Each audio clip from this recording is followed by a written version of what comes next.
Good day, ma'am. Good day, everyone. This is Janine Ragudo Sumaganday, your reporter for today. So, for today's discussion, we will be discussing about Luzon, family and kinship, fine arts, and folklore and mythology. So, before we proceed to our lesson discussion, let us define first what is family. So, family and kinship.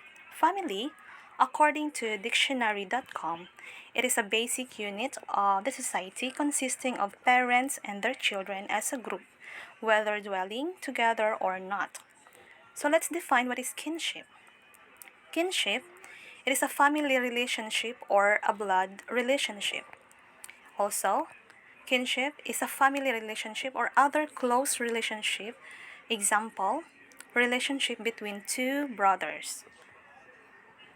So let's discuss what is Tagalog's family structure.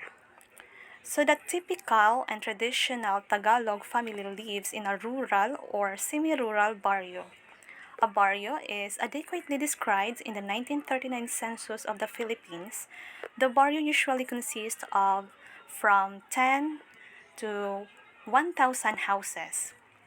Ordinarily, these houses are located very near each other, forming a small village, although in some cases the barrio may comprise several small settlements locally known as sitios.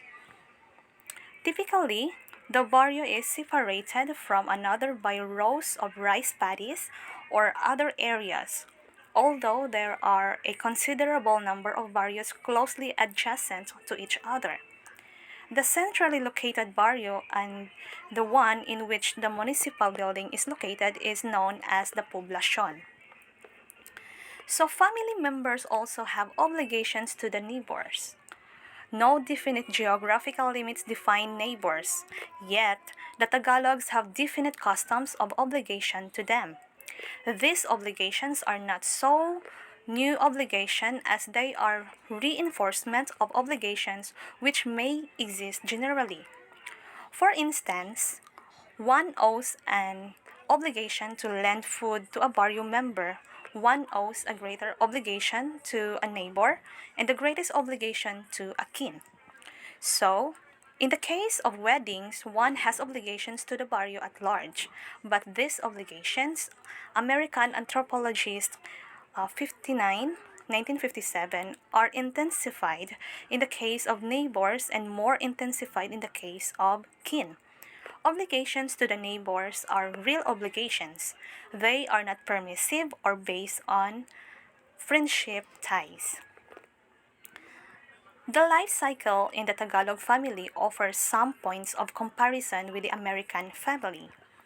Children are socialized not only by the mother and father but also by the entire kin group.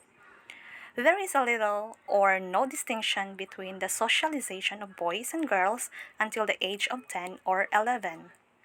Severe corporal punishment is institutionalized, but there is also a high degree of emotional security. Most punishments are given for disrespect and disobedience. Toilet training is highly permissive. Household chores are divided among the children. Both boys and girls are expected to do housework, including cooking. If there are no girls in the family, the household chores will fall to the boys. But if there are girls, they are expected to take a larger share of the work, and the boys are emancipated a little earlier. So let's talk about Tagalog's kinship. So, kinship terminology furnishes a few insights. There is no Tagalog equivalent for in-law, and most terminology makes no distinction between relations of ego and relations of ego spouse, either on the same level or on ascending or descending levels. Where this distinction becomes important, Tagalogs make it by referring, for instance, to mother's brother or father's sister. Married persons distinguish terminologically between their own brothers and sisters and their brothers and sisters-in-law. There are 6 terms given below for brothers and sisters. The Tagalog word for brother-in-law is bayaw, for sister-in-law hipag. Likewise, they distinguish between their own parents and their parents-in-law. Ina and ama are mother and father. Biyanan refers to both mother-in-law and father-in-law. Tagalogs employ sex-neutral kinship terms much more than we do. The following kinship words of this nature are in general use. Asawa, it is a spouse. Apo, it is a grandchild. Kapatid, it is sibling. Bata, it is child. Manugang, it is called older boy or girl. Pamangkin, it is called nephew or niece. Pinsan, it is called cousin. Biyanan, mother or father-in-law. Anak, it is son or daughter. To make a sex designation, the Tagalogs add na lalaki for male or na babae if female. When sex distinctions are made, they point to important role distinctions. Some of these words are as follows. Hipag, it is sister-in-law. Bayaw, it is brother-in-law. Ina, it is mother. Ama, it is father. Amain, it is uncle. Ale, it is called aunt. Impo, it is called grandmother. Ingkong, it is called grandfather. So children are distinguished by birth, order, and sex in a manner which has no counterpart in English. Ate, it is called eldest girl, and they also call Detsi doon sa second oldest girl. Same siya sa third oldest na girl. And then Kuya for oldest boy. Diko for second oldest boy. Sangko for third oldest boy. The spouses of the oldest children are also distinguished. Inso referring to the wife of the eldest son, and Sibaho to the husband of the eldest daughter. So let's talk about the Luzon's fine arts. So here, before we go to the fine arts in Luzon, let's define what is fine arts first. So fine arts, it is defined as drawing, sculpting, painting, literature, music, dance, architecture, and theater, or a product of these disciplines. So let's talk about the fine arts that could be found in Abra. So in Abra, the original settlers of Abra are the ancestors of Bontocs and Ifugaos. When they left Abra and settled in the Ifugao and Mountain Province, the people of Abra used natural dye and still practicing loom weaving, and they embellish the woven fabric cloth of embroideries in their fabrics. So let's talk about the fine arts in Rizal Province. So Angono in Rizal Province is the arts town of the Philippines. Angono is also known for its Gigantes Festival, a celebration conceptualized in 1980s by Perdigon Vocalan. In the colonial times, the town folks makes Gigantes, big paper mache of human figures to air their sentiments about the Spanish hacienderos. So let's talk about fine arts in Pangasinan. So Pangasinan is known as the salt capital of the region during the pre-Hispanic times. Popular stories says it is a Muslim kingdom trading with Arabs and Chinese, and was the land once ruled by Ordoha, a warrior princess who fought and won many battles during her time. Arts and crafts include the smoothly waved bulinaw mats made from buri or raffia leaves, the bamboo crafts of San Carlos, bagoong, and the tasty tapang bangos. So let's proceed to the Kalinga. The people of Kalinga are also great weavers.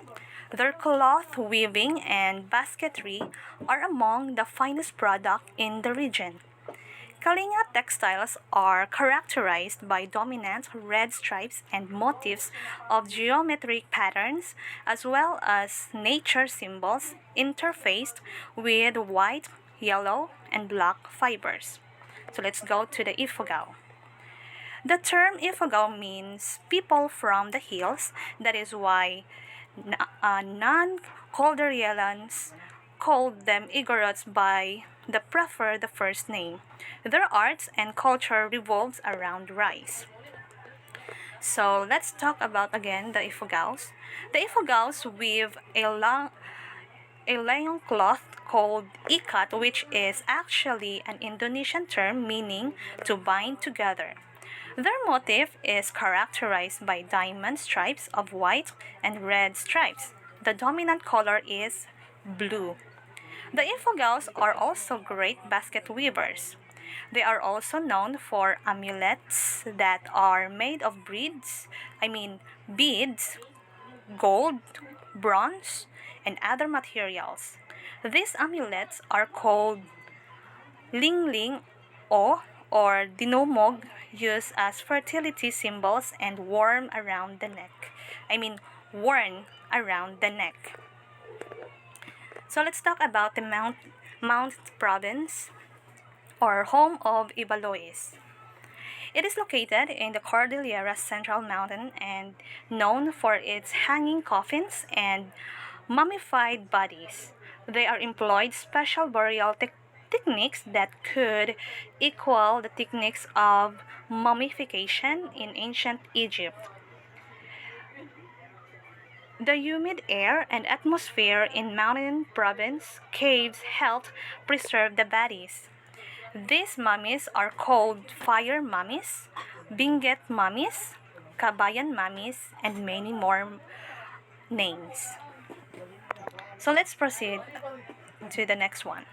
The province is also known for their Kadangyan burial cloth for rich people. So as what you have observed here, you will see there here in the top. These are called the Kadangyan burial cloth. So tattoo art is another form of folk arts in mountain province. Tattoo is a part of clothing and is considered decoration.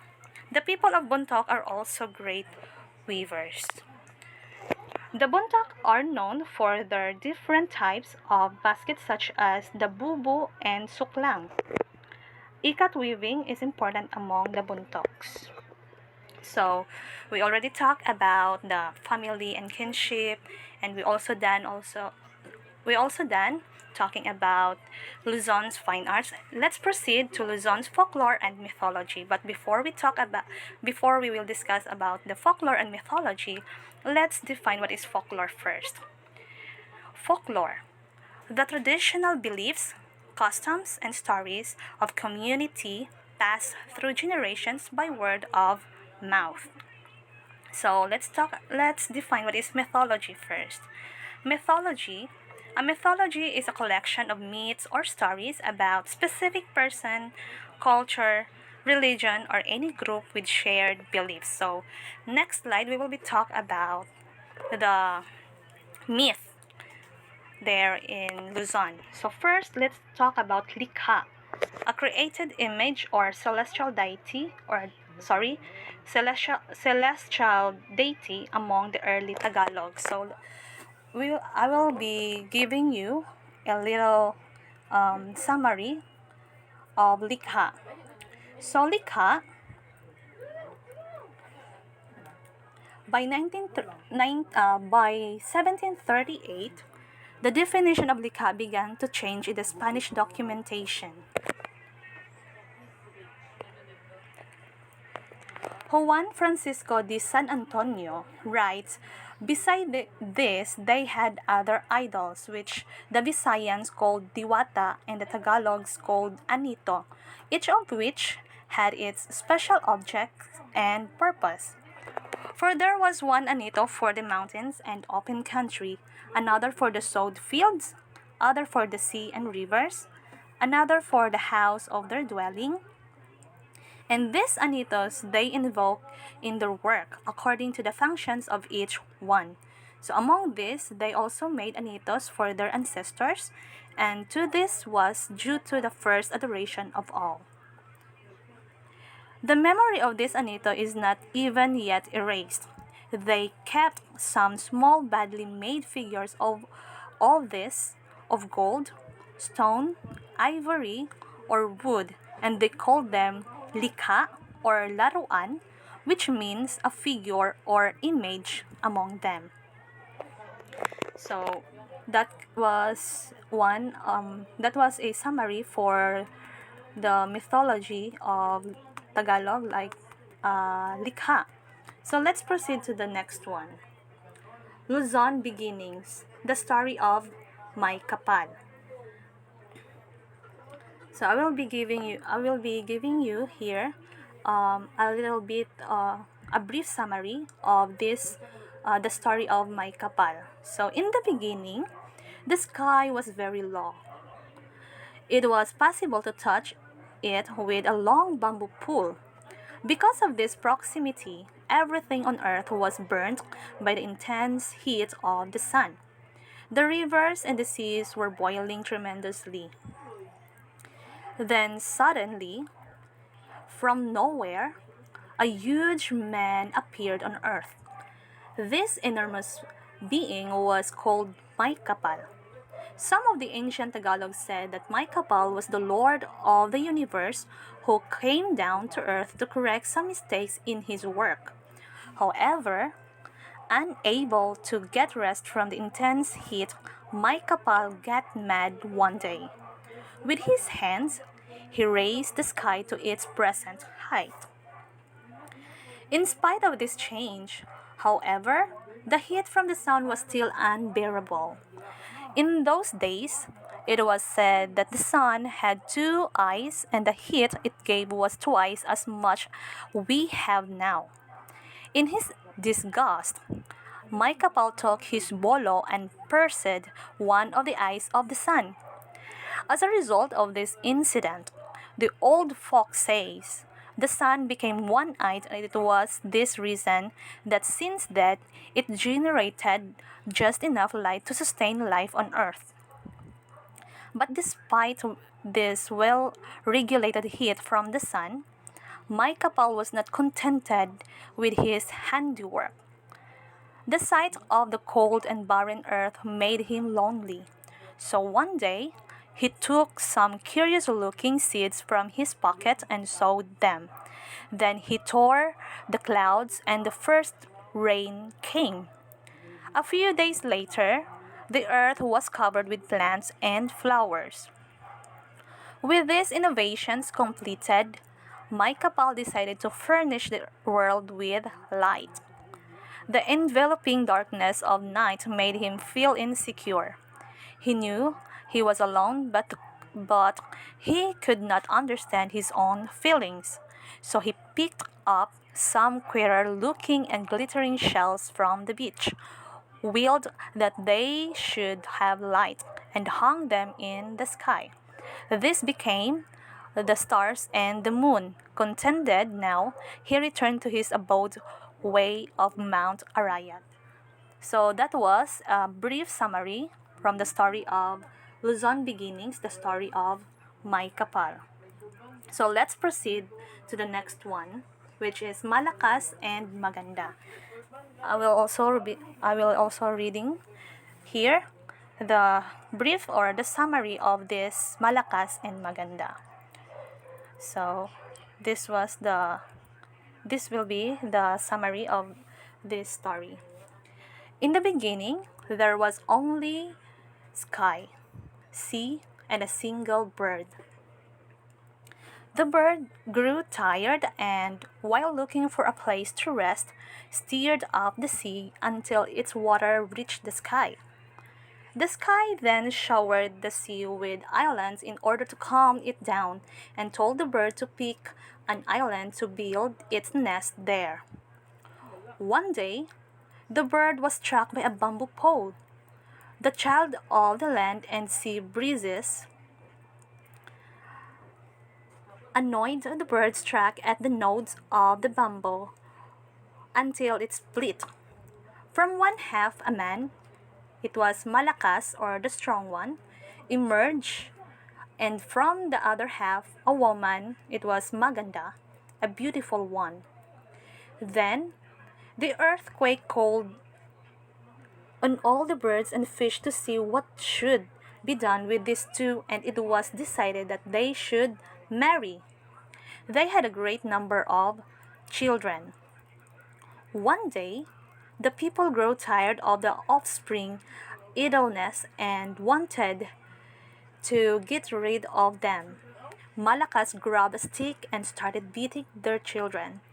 This scared them so much that they fled to all directions, seeking hidden rooms in the house. Some concealed themselves in the walls, some ran outside, while others hid in the fireplace, and several fled to the sea.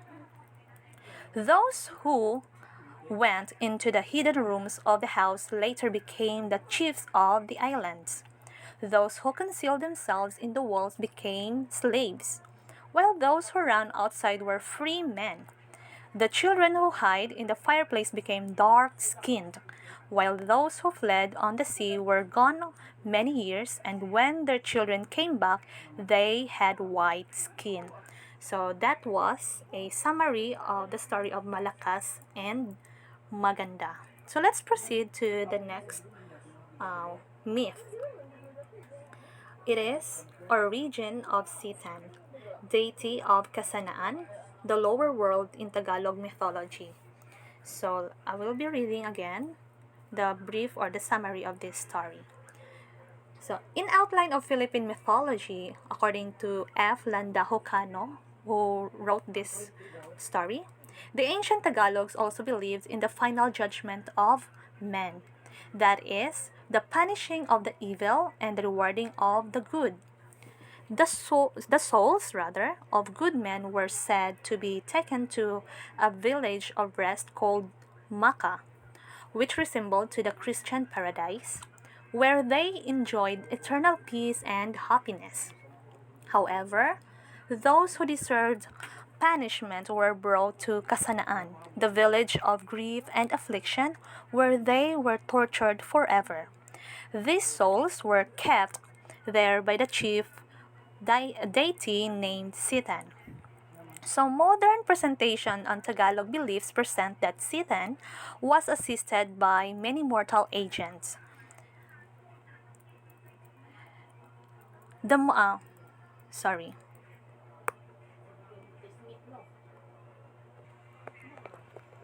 The most wicked among them was Mangangaway. She was the one responsible for the occurrence of disease. She was said to possess a necklace of skulls, and her girdle was made up of several severed human hands and feet. Sometimes she would change herself into a human being and roam about the countryside as a healer. She could induce maladies with her charms. If she wished to kill someone, she did so by her magic wand. She could also prolong death, even for a number of months, by simply binding to the waist of her patient a live serpent rather, which was believed to be her real self or a list or substance. So the second agent of Satan was called Manisilat. She was sometimes known as the goddess of broken homes. She was said to be restless and mad whenever there was a happy home within sight. And when she was determined to destroy every such happy home, she could disguise as a woman healer or an old beggar, enter the dwelling of her unsuspecting victims, and then proceed with their diabolical aims. With the aid of her charms and magic powers, she would turn the husband and wife against each other. She was most happy when the couple quarreled, and she would dance in glee when one of them could leave the conjugal home. And the third one agent of Satan was known as Mankukulam, whose duty was to emit fire or night at night rather, especially when the night was dark and the weather was not good. Like his fellow agents, he often assumed human form and went around the villages pretending to be a priest doctor. Then he would wallow in the field beneath the house of his victim and emit fire. If the fire was extinguished immediately, the victim would die. And the last one agent or the fourth one agent of Satan was called Hukluban. She had the power to change herself into any form she desired. In fact, some people said that she had greater power than Mangangaway. She could kill anyone by simply raising her hand.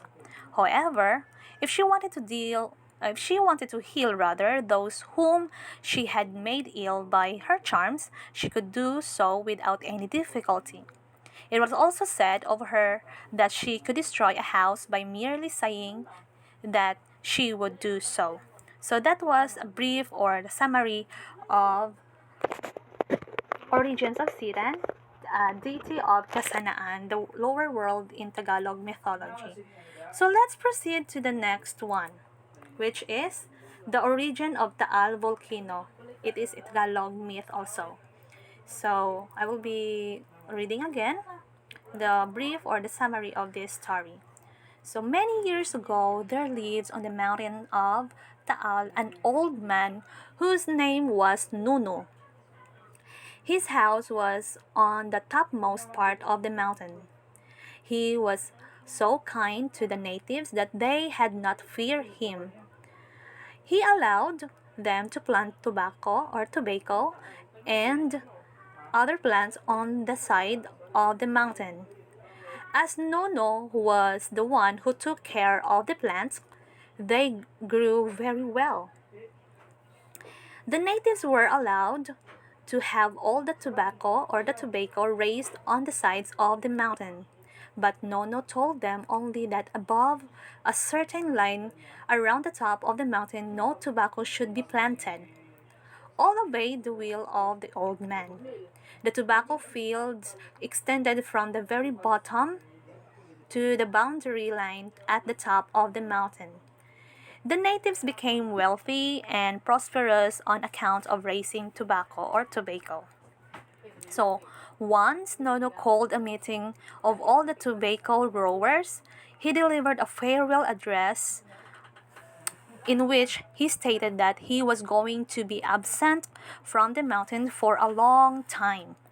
He also said that the natives could continue planting tobacco on the mountainside, but he emphasized the fact that no one should extend his field beyond the boundary line, and that a violation of his order would mean the confiscation of the fields and of all the tobacco.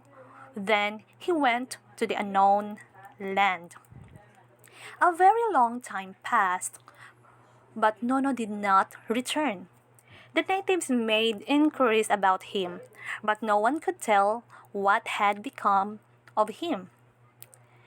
As the price of tobacco at the time was very high, the farmers were tempted to plant on the forbidden ground.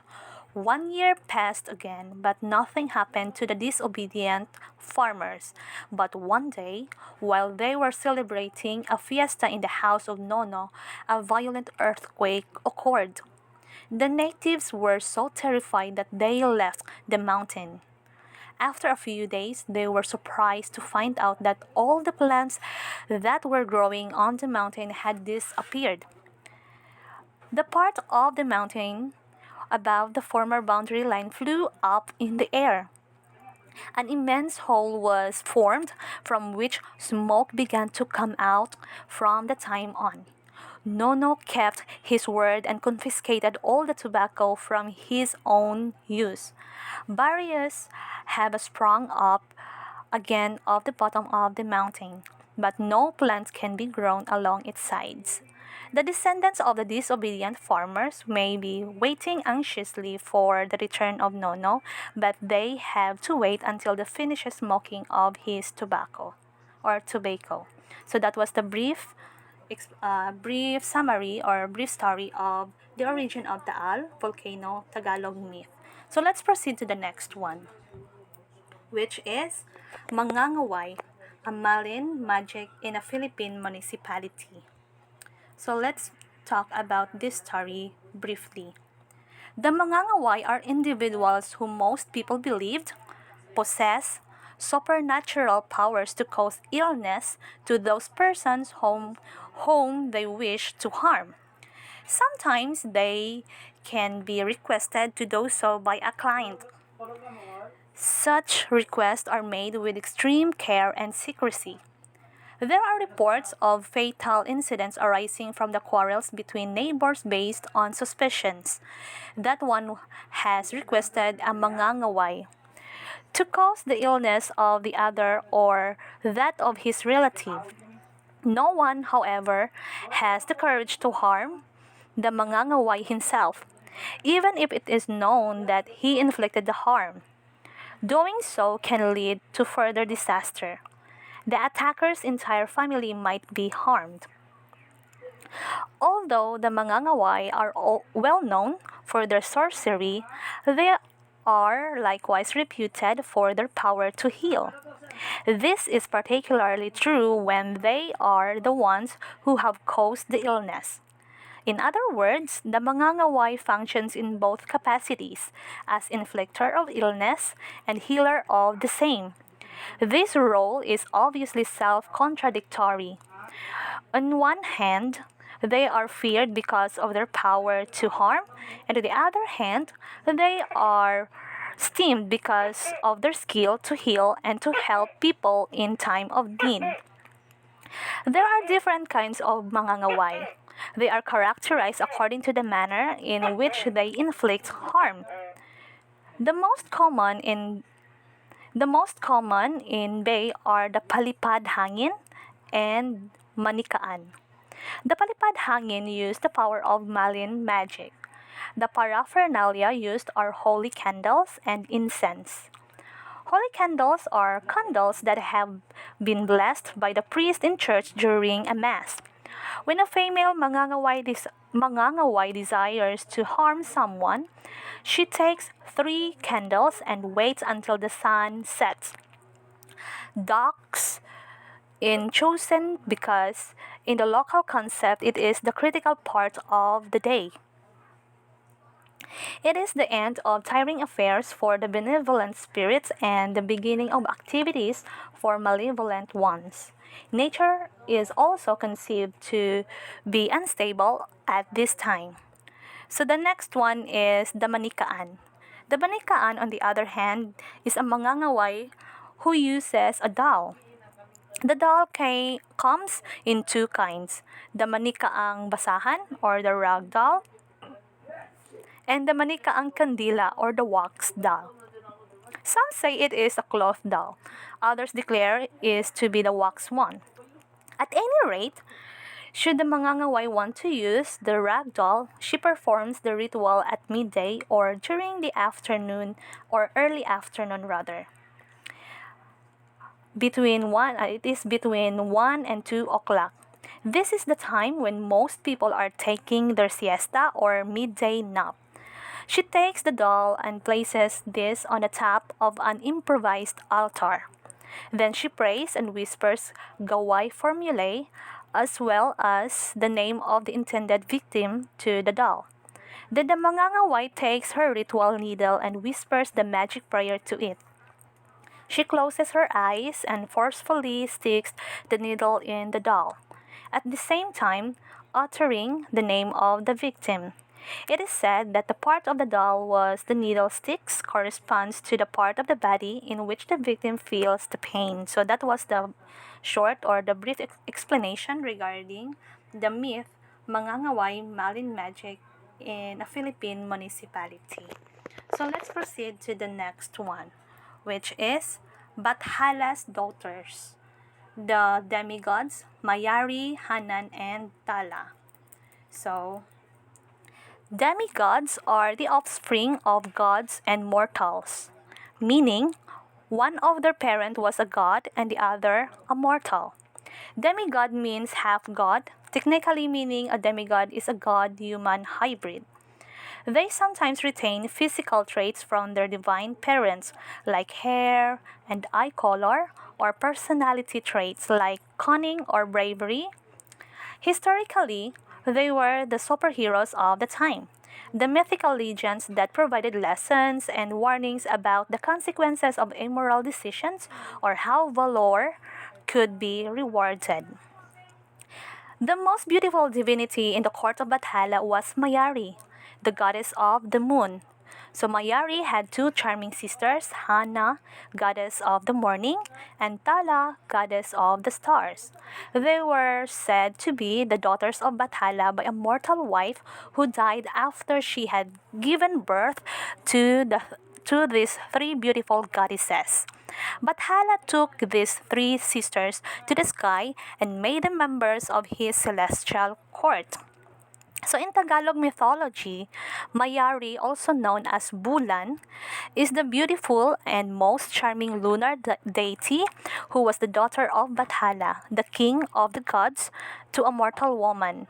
Mayari is the goddess of combat, war revolution, hunt, weaponry, beauty, strength, moon, and night. She is known as the most beautiful deity in Bathala's court. She is the sister of Tala, the goddess of stars, and Adlaw, also known as Apulaki, god of the sun. However, in some mythology, Tala is a Mayari's daughter. So Hanan, let's talk about Hanan here. Hanan is the sister of Mayari and Tala, one of the three daughters of Bathala by a mortal woman. This first prayer of the day is given to Bathala Apolaki and her as a sign of a new day.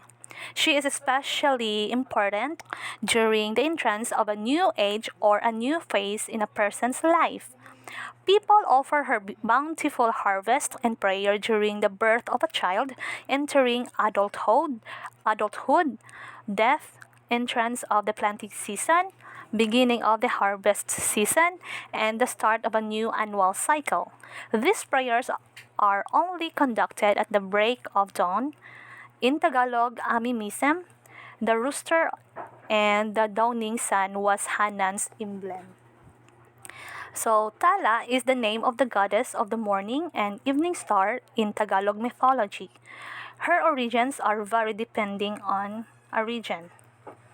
So in a story, sun god Araw and moon goddess Buwan both are large families of stars, but Buwan believed her stars could not survive the heat of the Araw. They both agreed to destroy their stars. While Araw devoured his Buwan, hide hers rather, in the clouds, where they could occasionally emerge. Upon seeing this, Araw was filled with rage and it is eternally in pursuit of Buwan, trying to destroy her. Eclipses are explained by Araw getting close enough to bite her. At dawn, Buwan hides the stars and brings them forth only when her eldest daughter Tala, the evening and morning star, says the sun is too far away to pursue them. Derived from this myth are the Tagalog words tala, which means bright star, araw, or the sun, and buwan means moon. This story was very close parallels to the stories among non-Filipino cultures such as the Bihar, Simang, Savara, and Buaya tribes. In other myth, Tala is one of the three daughters of Bathala to a mortal woman. Her sisters include Mayari, the goddess of the moon, and Hanan, the goddess of the morning. In another myth, Tala is known to have supported the creation of the Tagalog traditional constellations. Tala used light spheres or orbs to ferry men to safety at night. However, when the Spaniards came, they demonized the light orbs and called it Santilbos. The natives eventually regarded the Santilmos as deadly beings that killed men or get human to lose their way. So that was a brief or the summary of the story Bathala's daughters, the demigods Mayari, Hanan, and Tala. Let's proceed to the next one, which is Tagalog origin of day and night. Apolaki versus Mayari. So, Bathala, the creator of the world, had a son named Apolaki and a daughter named Mayari.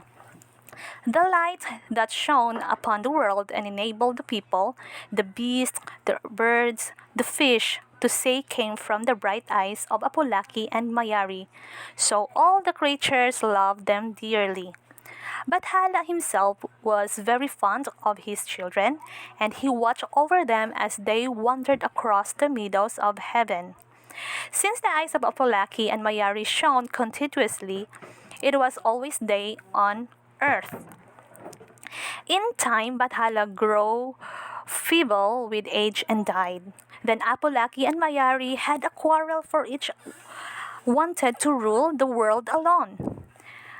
I am the man and I will succeed my father to be the throne, said Apolaki. I am going to rule the world whether you like it or not. Mayari's eyes flashed with anger and she said, I am no less my father's child than you. I will succeed him to his throne whether you like it or not. The quarrel grew from a bad to worse. And finally, words could not express their furious rage, so they picked up wooden clubs and fell upon each other with fierce blows.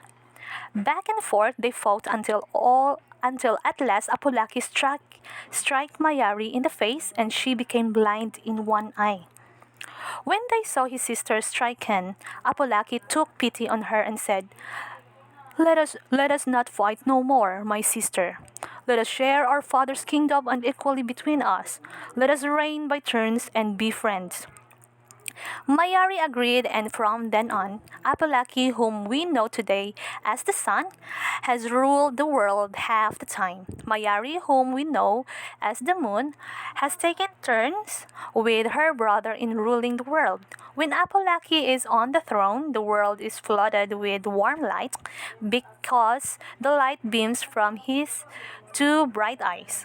On the other hand, when Mayari is reigning, the world is bathed with cold and gentle light, for she is blind in one eye. So that was the story or the brief summary of Tagalog origin of day and night, Apolaki versus Mayari. So let's proceed to the next one. The Naiad of Butukan Falls, Laguna. So I will be reading here the summary or the brief story of this the Naiad of Butukan Falls, Laguna. In Greek mythology, the Naiads are a type of female spirit or nymph presiding over fountains, wells, springs, streams, brooks, and other bodies of fresh water. In Philippine mythology, particularly within the Tagalog pantheon, Naiad lore falls within the realm of Encantos. In the province of Laguna, there is a town named Mahayhay, which has a small river on the east known as the Butukan, with a beautiful fall. This fall is 215 feet high, but you imagine that it is higher, for much of the water is changed into vapor, and whenever the sun shines upon the fall, one more rainbows are seen. The water falls into a rocky basin, then flows away in a red bed between precipitous walls of rocks covered with foliage. In front of this fall, just as the edge of the precipice, is a big tree covered from a top to bottom with inscriptions in an unknown language. At the bottom behind this fall is a spacious cave inhabited by a wonderful naiad. This naiad is a golden princess dressed in a garment adorned with the most precious jewels and gold. In her habitation, she has a servant and also a golden cow, a golden centipede, and many other golden things, for whatsoever the naiad uses is made of gold. Our ancestors have many traditions concerning the Naiad. About the time of American occupation, a poor little girl living in a barrio of Mahayhay was passing near the fall with her mother one twilight when she stopped to wash her feet in a stream nearby. After the mother had passed on, the little girl heard her name called, and looking up, she saw a fair naiad. Following her guidance, the little girl stepped on the stream, and lo, the water on which she stepped was changed into golden sand. Upon her arrival at the Naiad's caves, she was very bewildered and amazed at the decorations of her habitation. The Naiad gave this poor little girl a great sum of money, including bracelets, necklaces, rings, and earrings, saying that she must not tell where these valuables came from. Although a bag of gold was very heavy, yet the little girl went away without any difficulty because the Naiad helped her at first had to ask for, or rather, her at first in carrying it, but she proceeded alone. The bag became heavier and heavier until she had to ask for aid. When she reached home, her mother asked her where that money came from, but she said that she must not ask, for it was a secret. Finally, the mother asked her so persistently that she could not keep quiet any longer. So she said to tell the forbidden secret, but after so doing, she found no money in the chest where she had hidden her treasure. Another tradition is that if any man bought a white cock, that is, one with feathers, legs, claws, bills, and other parts all white, the naiad would come out for her cave and would call the man and give him money in exchange for the cock. During the guerrilla warfare between the Americans and Filipinos, an American captain who was stationed at Mahayhay once went to Butukan to take a bath. When he reached the river, he decided first to go to the bottom of the fall. He did so, and when he arrived there, he saw the golden centipede. So he dived suddenly to catch him, and as the golden centipede was so big that it could not move quickly, the captain caught one of its legs. He made this one leg into two big rings. Then the Americans heard about this treasure. Many of them went there, and they have continued to visit the falls until the present time. But whenever an American or any foreigner goes there, even if it be Mr. William H. Taft, it rains heavily although the sun shines brightly. Once a skillful miner came and sleeping up, he suddenly put some magic medicine at the entrance of this naiad's cave. But although he caught the naiad servant, he herself escaped. The naiad was seen that night riding on a ship in the air, accompanied by innumerable butterflies, and she sailed away to the top of Banahaw mountain.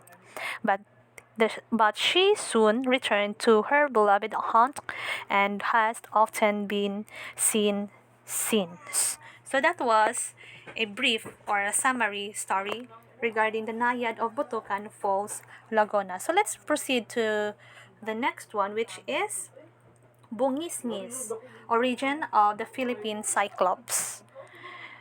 So once there lived three friends, a monkey, a dog, and a carabao. They were getting tired of city life, so they decided to go to the country to hunt.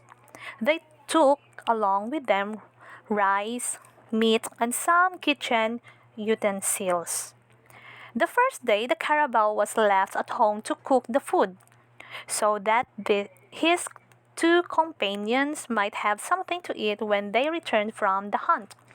After the monkey and the dog had departed, the carabao began to fry the meat. Unfortunately, the noise of the frying was heard by the bungisngis in the forest. Seeing this chance to fill his stomach, the bungisngis went up to the carabao and said, "Well, friend, I see that you have prepared food for me." For an answer, the carabao made a furious attack on him. The bungis was angered by the Carabaw's lack of hospitality, and seizing him by the horn, threw him knee-deep into the earth. Then the bungis ate up all the food and disappeared. When the monkey and the dog came home, they saw that everything was in disorder and found their friend sunk knee-deep in the ground. The Carabao informed them that a big, strong man had come and beaten him in a fight. The three then cooked their food. The bungisnis saw them cooking, but he did not dare attack all three of them at once, for union there is a strength. The next day the dog was left behind as cook. As soon as the food was ready, the bungisnis came and spoke to him in the same way he had spoken to the carabao. The dog began to snarl, and the bungisnis, taking offense, threw him down. The dog could not cry to his companions for help, for if he did, Bungisnis would certainly kill him. So he retired to a corner of the room and watched his unwelcome guest eat all the food. Soon after the Bungisnis' departure, the monkey and the carabao returned. They were angry to learn that Bungisnis had been there again. The next day, the monkey was cooked, but before cooking, he made a pitfall in front of the stove. After putting away enough food for his companions and himself, he put the rice on the stove.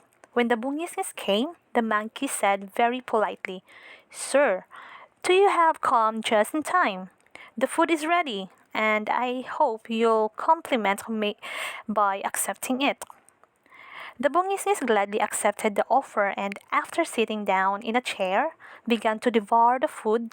The monkey took hold of a leg of the chair, gave a jerk, and sent his guest tumbling into the pit. He then filled the pit with earth, so that the bungisnis was buried with no solemnity. When the monkey when the monkey's companion arrived, they asked about the bungisnis. At first, the monkey was not inclined to tell them that had happened, but on the being urged by them, he finally said that the bungisnis was buried there in the front of the stove. His foolish companions, curious, began to dig up the grave. Unfortunately, the bungisnis was still alive. He jumped out and killed the dog and lamed the carabao, but the monkey climbed up a tree and so escaped. One day, when the monkey was wandering in the forest, he saw a beehive on the top of a vine. "Now I'll certainly kill you," said one coming towards the monkey. Turning around, the monkey saw the bungisnis. "Spare me," he said, "and I will give up my place to you. The king has appointed me to ring each hour of the day that bell up there," pointing to the top of the vine. "All right, I accept the position," said the bungisnis. "Stay here while I find out the time it is," said the monkey. The monkey had been gone a long time, and the bungisnis, becoming impatient, pulled the vine. The bees immediately buzzed about him and punished him for his curiosity. Maddened with pain, the bungisnis went to search of the monkey and found him playing with a boa constrictor. "You veiling! I'll not hear any excuses from you.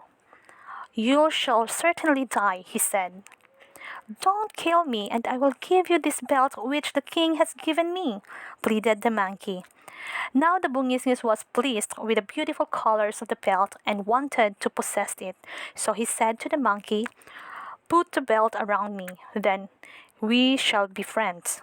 The monkey placed the boa constrictor around the body of the bungisnis. Then he pinched the boa, which soon made an end of his enemy. So that was a brief summary or the story of Bungisnis, origin of the Philippine Cyclops. Let's proceed to the next one, which is Lahu, serpent of the blood moon, Philippine mythology. So I will be reading here again the brief or the summary of this story. So laho means eclipse. Naglaho means to swallow without a trace. It is a Tagalog named for the serpent that swallows the moon, corresponding to the other moon-eater myths such as the Bakunawa, Minokawa, Tambaknakuwa, Arimuanga, and Bawa found throughout the Philippines. The early Tagalogs believed that a monster called Lahu devoured the moon and that it was a dragon. The word Lahu today means eclipse but also refers to anything that seems to have disappeared or been swallowed up without a trace. A lunar eclipse can only occur at full moon and only if the moon passes through the Earth's shadow.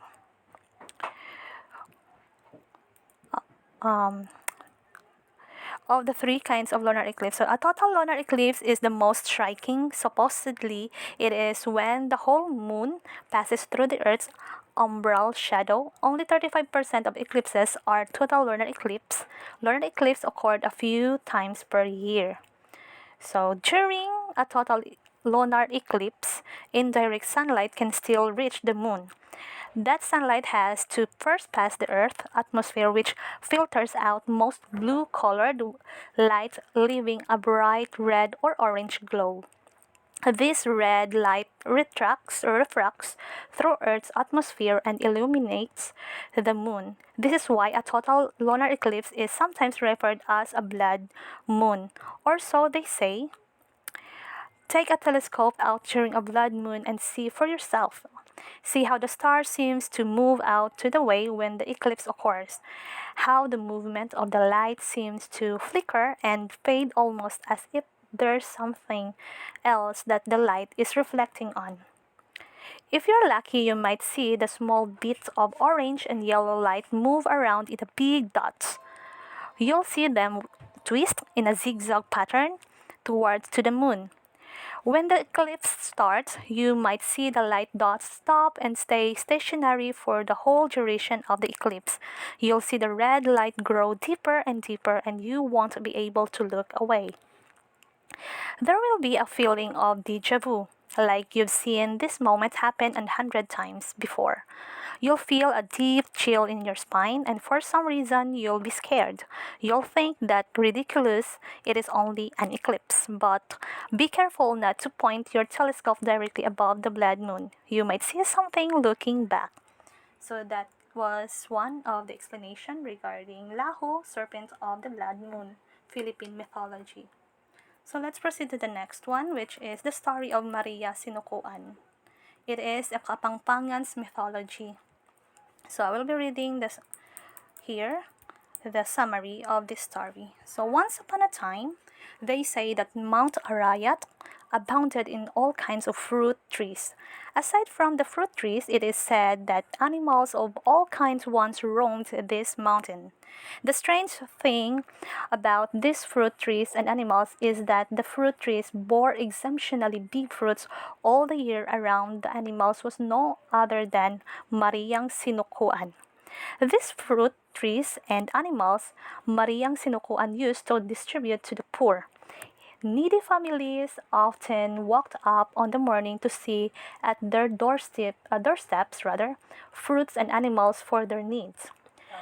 They knew it was Mariang Sinukuang who left this food while they were sleeping. How grateful the people were to be graced by the enchanted lady. And to show their gratitude and respect, they never tried to go to her hideout in the mountain. The people considered her home as a sacred place. But such was not always the case. There came a time when the people were no longer satisfied with what the enchanted lady left of their doorsteps. They wanted to get more. One day, some young men decided to go up Mount Arayat. They wanted to get more of Mariang Sinukuan's fruit and animals. They started for the mountain early at dawn. They reached the base of the mountain at sunrise.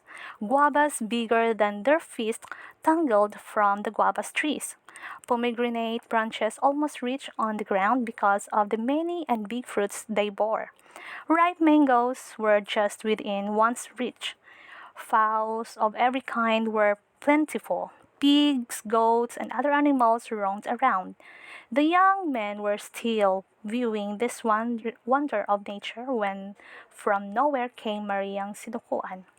They were dazzled by her brilliance. They could not find any words to say to her rather. It was Mariang Sinukuan who first spoke to them. Welcome to my home, young men. Help yourself to the fruits. Eat as much as you can, but I'm warning you not to take anything home without my knowledge. With this, the enchanted lady departed. After recovering from their amazement, the young men started to pick up fruits. They ate and ate until they could not eat any more. Let us pick some more fruits. I want to fill this sack with I brought, said one. No, let's not do that. Let's go home now, said another. I'm scared. Why be scared? Did we not come to get more fruits and animals? But the lady warned us not to take anything home without her knowledge. Oh, come on. She won't know we took home fruits and animals. They're so plentiful she won't know the difference. And so the young men started to fill their sacks with as many fruits and animals as they could get hold of. Then they started for home. As they were about to begin their descent, they felt their sacks becoming heavier. They didn't mind this, but they had not gone 10 steps farther. They felt that their load was pulling them down. Putting the sacks down, steps farther, sacks down, rather. How surprised the young men were to find the fruits and animals had become big stones. They remembered Mariang Sinukuan's warning. The young men became terribly frightened. Leaving their sacks behind, they ran as fast as their feet could carry them. But before they reached the base of the mountain, whom did they see blocking their way? It was Mariang Sinukuan who was very angry.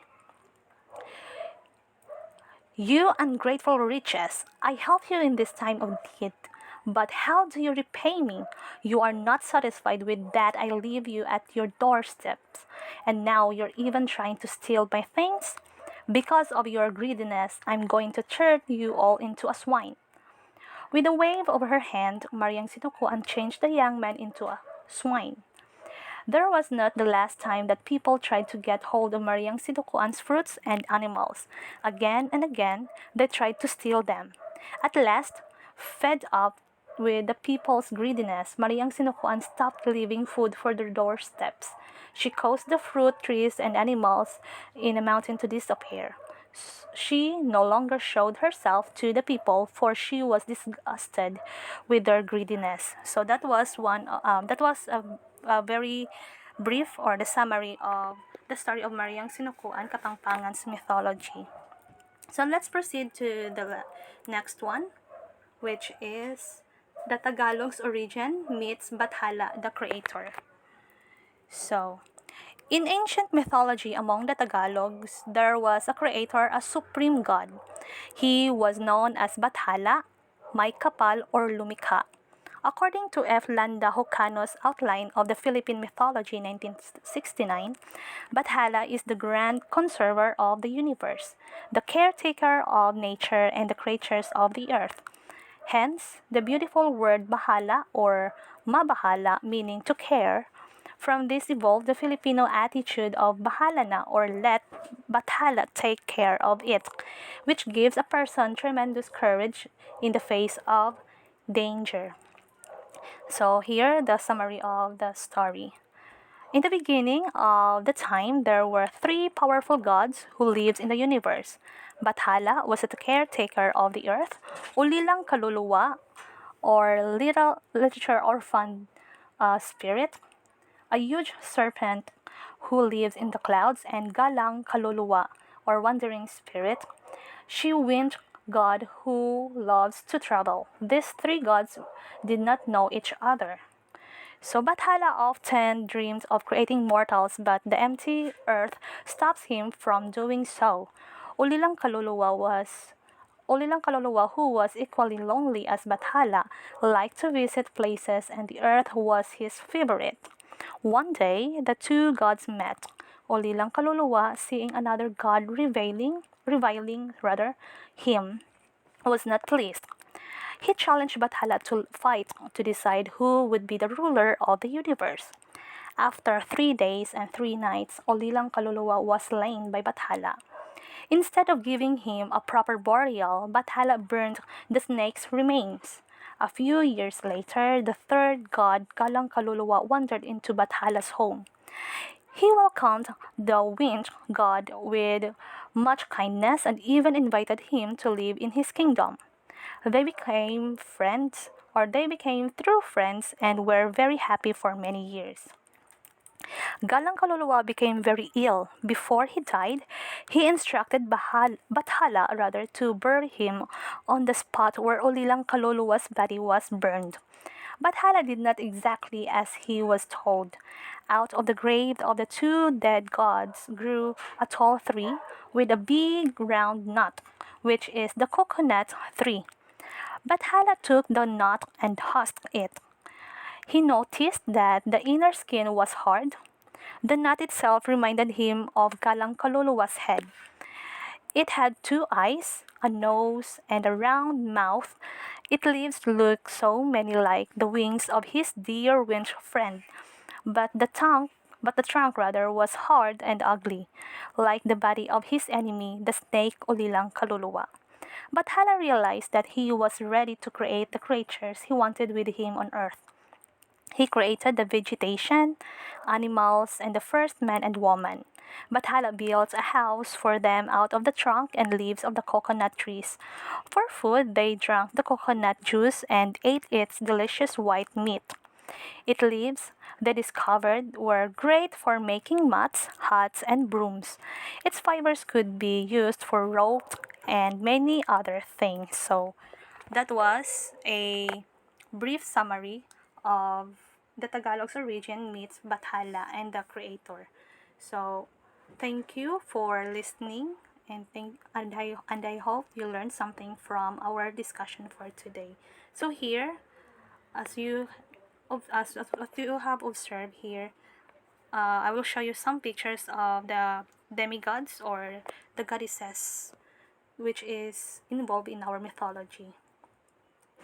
So that could be all. Thank you and God bless everyone.